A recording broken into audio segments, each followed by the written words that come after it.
What's up, everybody? It's Taylor Twellman from Major League Soccer and Apple TV.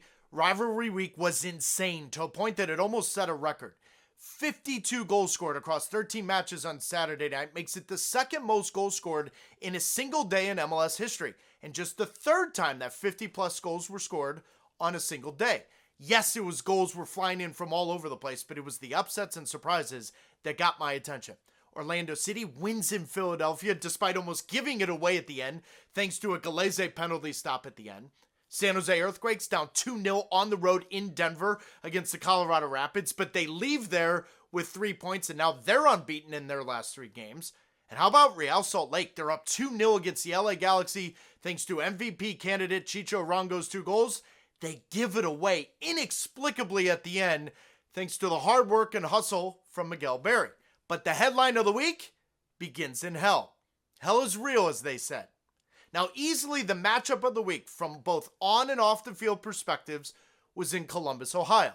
Now, Cincinnati, they had revenge on their minds after blowing a 2-goal lead at home last year in the Eastern Conference Final to their bitter rivals. Their bitter rivals are now on an unbeaten streak of 27 games at home. Until now. From the opening whistle, Cincinnati came ready to play through possession and a high line of pressure that really limited Columbus in getting into any kind of rhythm. So much so that Cincinnati, through 70 minutes, they won the possession battle. Now, oftentimes in world football, we know that possession doesn't really mean anything, but keep in mind, Columbus is the best team in Major League Soccer in possession, and they make you chase the game. But it was the opposite thanks to Pat Noonan and his tactical game plan. Now, Cincinnati won the Supporters' Shield last year, and to the eye, they were much more dynamic than this year's version. But this year's team, it's only 3 points off the pace. And now with the addition of Kevin Kelsey, they could be a tough out every single week. No, scratch that. They will be a tough out every single week. Now, Kelsey scores his first goal. That's one thing. But it's another from the eye test to see how different they are with him on the field. You've got a target, a reference point to play off of. But more so, you take the attention away from who? Luciano Acosta, who is maybe having a better year than last year when he won MVP. 60% of the goals scored by Cincinnati since 2023 have involved their number 10. 25 goals and 22 assists from Luciano Acosta on Saturday night, a perfect example of that.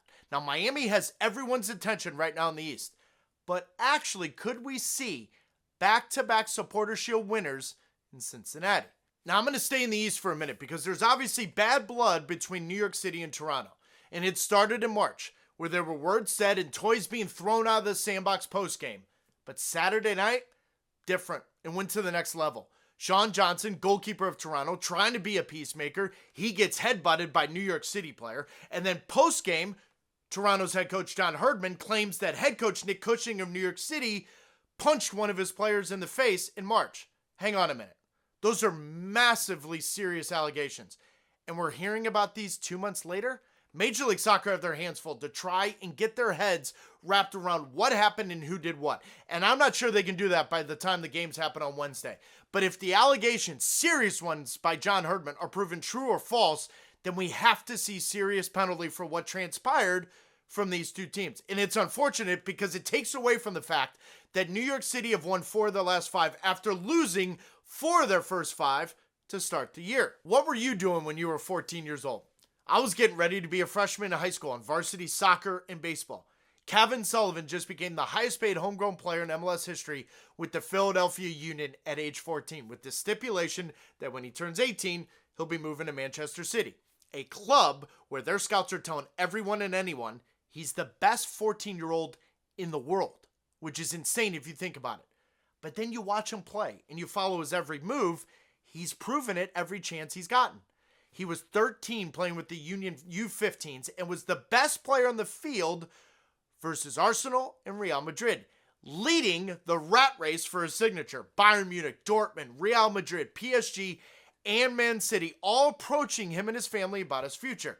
Now, he has a German passport, and he's publicly said he will not use it. He will play for the United States. But that passport meant any team outside of England, he would have been able to play at 16. But because of Brexit, he now has to wait until he's 18 to play for Manchester City in England. Now, the Philadelphia Union, they deserve this moment for the way they've developed academy kids for years. And good on Cavan Sullivan and his family for staying home and making them part of the process. There are no guarantees in life, as we've seen with prospects around the world and in this league. But I'm going to promise you this, and I'm going to guarantee you this. Jim Curtin's going to use him much sooner than most people think. The kid can play.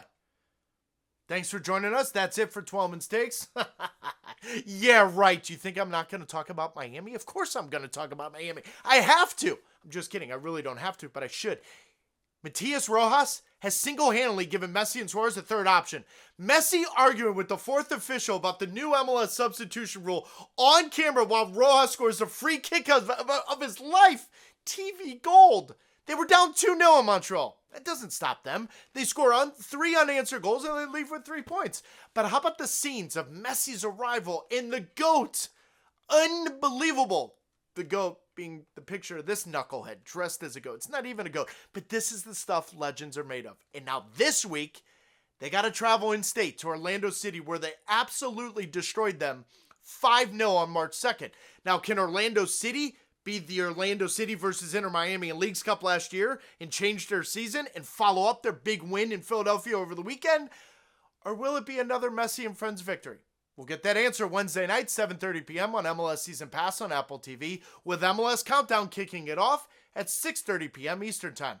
Also this week on Offside on Apple Podcasts, we went down to Texas to interview fans from Dallas, Houston, and Austin about their new rivalry and who they hate more.